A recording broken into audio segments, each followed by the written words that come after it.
Hello everyone. In the last 2 decades, language courses have moved from being or from presenting pure educational service into business. That does mean the courses have never been into business, because of course the main aim of any project is business, not charity. And here I'm talking about education. Courses started adapting new criteria, for example, CELTA or TEFL. If you don't know what they are, please Google them, because our video today is not to describe them, is not to talk about what they are. Today's topic is about what courses to choose when we decide to take up teaching. Before we kick off, just keep in mind that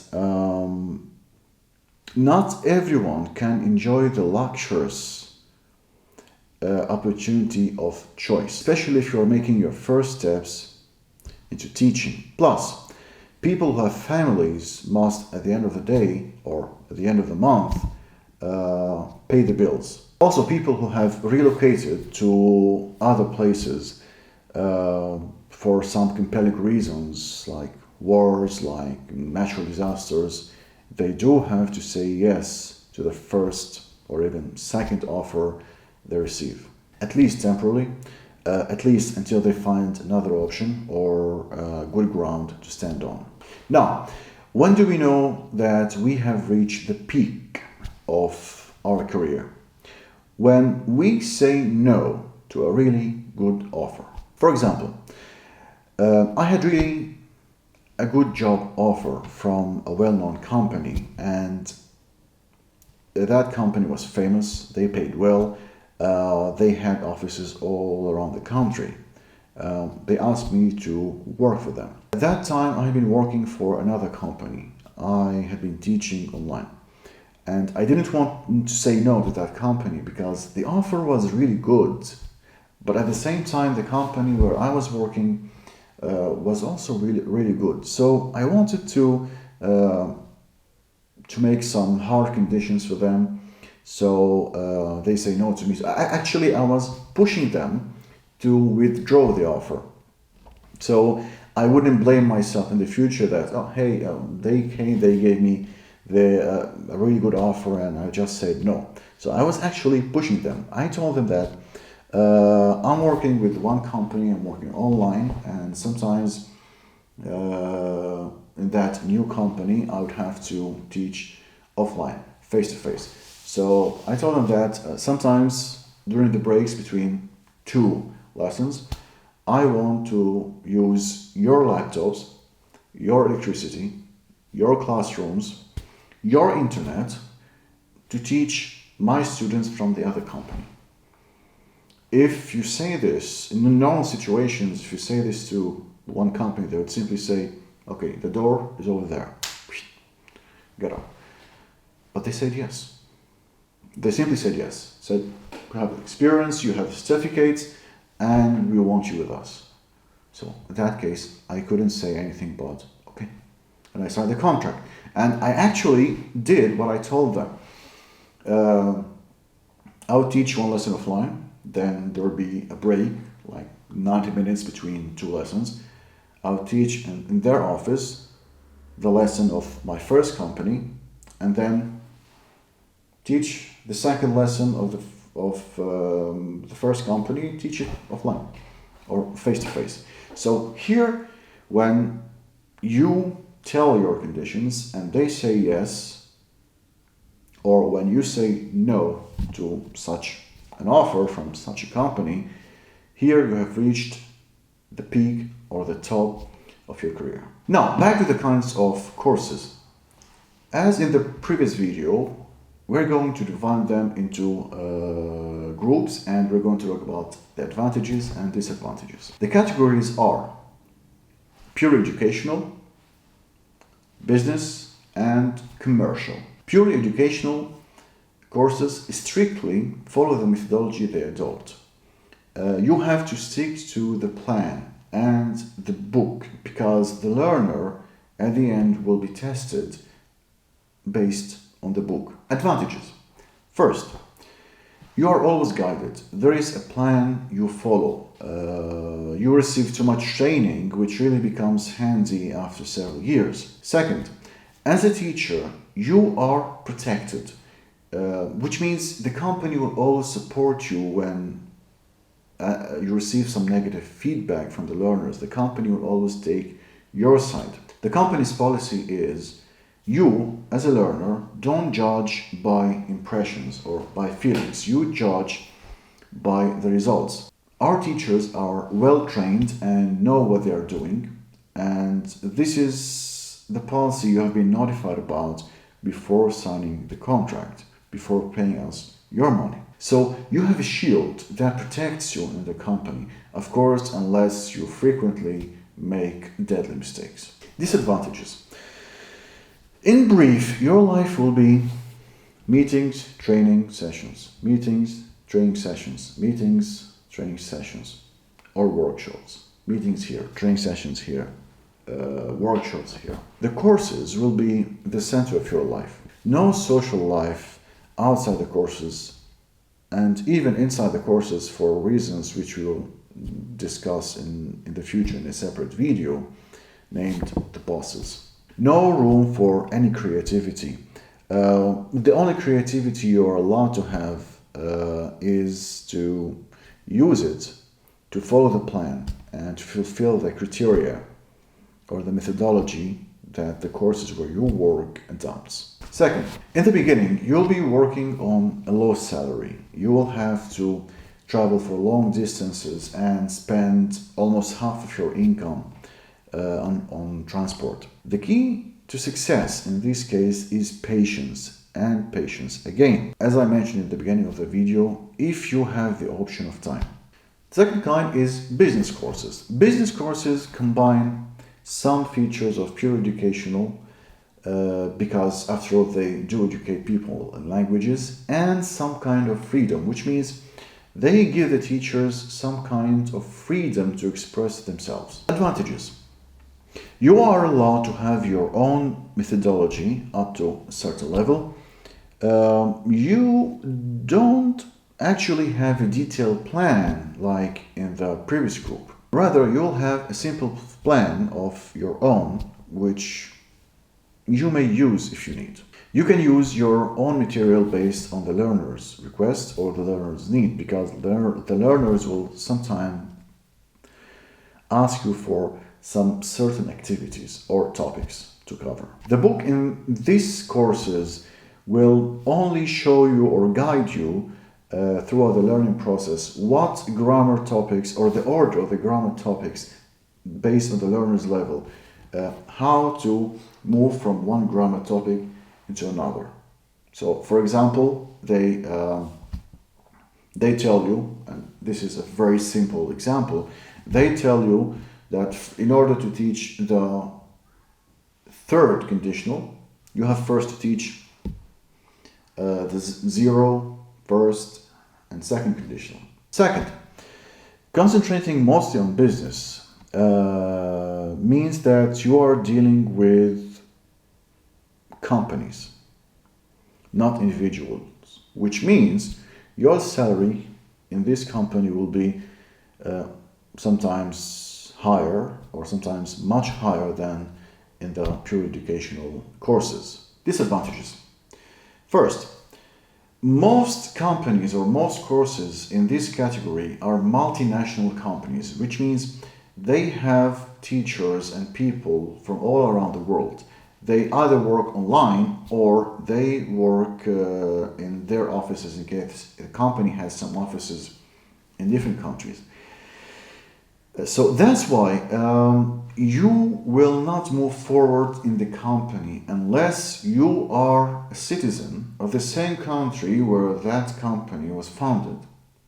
Even if you're located in the same company but you're not a citizen, you're not going to move up in the company. Now, don't misunderstand me. It's not about treatment. You will be treated well. You will be treated with respect. You will be given more projects. People will treat you well. As long as you follow the policy, as long as you do your job professionally, you will be respected. You will always be respected. of course, unless you do again some deadly mistakes. But uh, your position will always be the same. Always, you will end in the same place where you started. Second, there is no protection, which means you will be evaluated based on the learner's feedback. No matter how many certificates you have, or how long or how big your experience is, like in the previous group, you will be judged based on what or how the learner sees you. I've experienced this myself, and I remember it happened with me. I was offered to substitute one of my colleagues, and I did substitute her and for a couple of lessons, and then the students wanted me to continue with them instead of her. Of course, in that case, you do feel happy. After all, you have feelings. You feel happy that some people, after only two lessons, they chose you. But first, there's something inside you which tells you, okay, you're somehow doing something bad because you're stealing your colleagues' projects. That was the first feeling, the first bad feeling. The other bad feeling, I thought, okay, since it happened to one of my colleagues, it means it might happen to me as well. And I didn't have to wait for long for my worries to come true, because after a couple of weeks, I was given 4 projects, 4 groups from the same company. Well, the company signed a contract with my company to teach their employees English lessons. So I was given 4 groups, 4 projects from the same company. And I remember it was an intensive business course, which means you have a course, you have to follow the course, word by word, strictly follow the plan. And after 2 lessons, I was told that some students from one group didn't like. There was something wrong, and it's fine, you will never be liked by everyone.